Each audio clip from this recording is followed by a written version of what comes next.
T'es-tu malheureux au travail? Je pense que t'es la meilleure personne pour répondre à ça. En général, le monde travaille 40 heures par semaine, donc 8 heures dans une journée de 24 heures. Il nous reste donc 16 heures. Tu dors environ 8 heures. Il reste donc 8 heures dans lesquelles tu dois évidemment te nourrir, te laver, conduire pour aller à ton travail, faire du sport, avoir une vie sociale, faire des tâches ménagères, etc.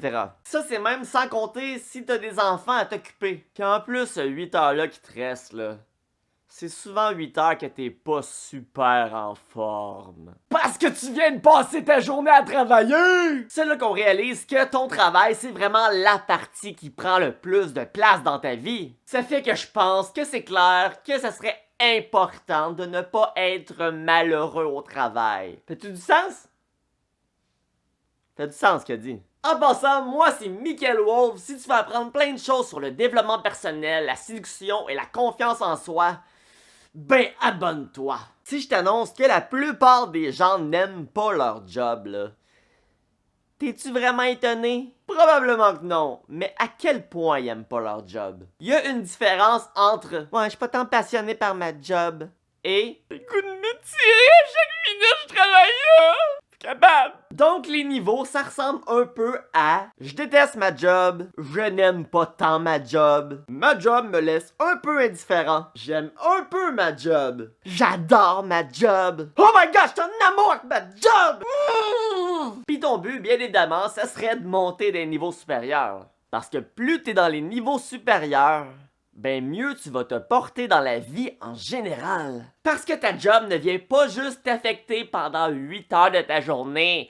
Ce n'est pas vrai, c'est un mensonge de dire ça. Ça affecte ta vie en général, ça affecte tes émotions, tes pensées, ton énergie, ton humeur, ça affecte pratiquement tout. Ça peut même affecter si tu fais des petits cacamous. Si t'es présentement dans le pire niveau, c'est-à-dire « Je déteste ma job », ben c'est urgent de changer pis vite. Si par contre t'es présentement dans le niveau « Ma job me laisse un peu indifférent », ben c'est moins pressant. En fait, je te dirais même que selon la majorité des gens, c'est un niveau qui est déjà pas si pire. Parce que oui, je crois que l'idéal serait qu'on ait tous un emploi qui nous passionne. Mais est-ce réellement réaliste? C'est faux de croire qu'on va tous arriver à avoir une job qu'on aime vraiment, là. C'est une minorité qui réussissent dans la vie à atteindre un emploi qu'ils aiment réellement, qui les passionne. Mais sache que si tu le veux vraiment, ben oui, c'est possible de l'atteindre. Ça prend juste beaucoup de travail, de passion et d'acharnement et de ne pas abandonner. Mais si présentement tu détestes vraiment ta job, ben change. Change, ça sera pas si dur de trouver de quoi que tu préfères là, si t'haïs ça. Par exemple, moi, v'là une dizaine d'années, dans le temps que j'étais encore dans des couches, j'ai déjà essayé de travailler dans une usine et j'ai eu beaucoup de plaisir. Non, j'haïssais ça en tabarnak. Fait qu'après un mois, j'ai tout simplement lâché. Et par la suite, j'ai travaillé au McDonald's. On s'entend que je tripais pas ma vie non plus, là. Mais j'avais quand même réussi à monter le niveau parce que je n'étais plus dans le niveau j'ai le goût de me tirer, mais plutôt dans le niveau je n'aime pas tant ma job. Puis j'aime pas tant ma job, c'est mieux que combien de pilules ça prend pour mourir? Alors je te dirais de réfléchir. L'idéal, ça serait que tu fasses une liste, que tu identifies tous les niveaux que je t'ai nommés, puis que tu mettes, ça serait quoi pour toi les emplois à côté de chacun de ces niveaux. Parce que c'est différent pour tous. Check, moi, j'ai détesté travailler dans une usine, puis il y a du monde qui aime ça, puis qui vont travailler là toute leur vie. Je comprends pas trop comment ça marche dans leur tête pour aimer ça, mais bon.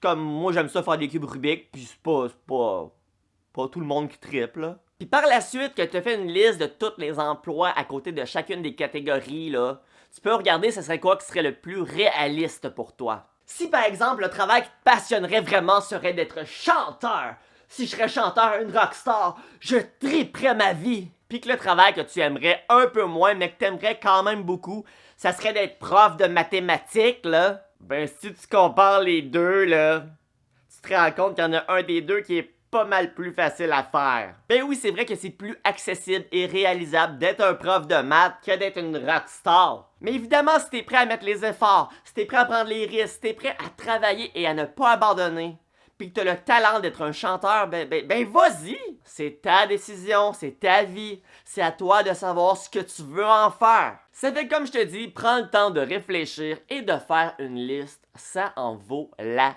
peine. Tu vas passer la majorité de ta vie à travailler, ça fait que t'es mieux de travailler dans un domaine que tu vas pas te faire chier à mort. Quitte à faire même moins d'argent. Parce qu'à quoi bon faire plus d'argent si t'es pour être malheureux la majorité du temps?